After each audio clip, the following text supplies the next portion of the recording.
நீலகிரி மாவட்டம் கூடலூர் அருகே உள்ள கொளப்பள்ளி ஜேவியர் மட்டம் பகுதியில் கடந்த 4ஆம் தேதி கீர்த்திகா என்ற குழந்தையை விளையாடிக் கொண்டிருந்த பொழுது சிறுத்தை தாக்கியது. அக்கம் பக்கத்தினர் கூச்சலிடவே சிறுத்தை குழந்தையை விட்டுச் சென்றது.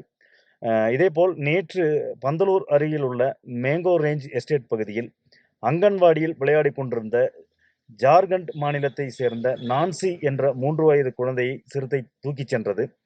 அதனை கண்டவர்கள் கூச்சலிட்டு பின்தொடரவே குழந்தை நான்சியை தேயிலை தோட்டத்தில் சிறுத்தை விட்டுச் சென்றது. இதனைத் தொடர்ந்து கூடலூர் பகுதியில் தற்போது வரை 5 பேரை சிறுத்தை தாக்கியுள்ளதால் கூடலூர் முழுவதும் 6 பகுதிகளில் கடைகள் அடைக்கப்பட்டு பந்த் நடைபெறுகிறது.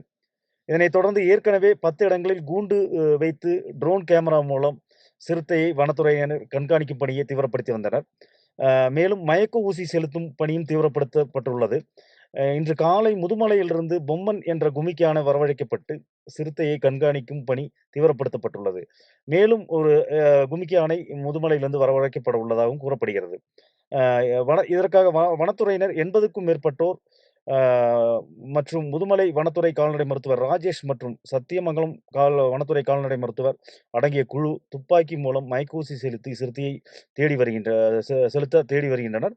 இதனால் கூடலூர் பகுதி முழுவதும் பதட்டம் நிலவுகிறது. பாதகம் செய்பவரை கண்டால் நாம் பயங்கொள்ளலாகாது பாப்பா, மோதி மிதித்து விடு பாப்பா, அவர் முகத்தில் உமிழ்ந்து விடு பாப்பா. அண்மை செய்திகளை உடனுக்குடன் தெரிந்து கொள்ள இணைந்திருங்கள் இயம்நாடு தொலைக்காட்சியுடன்.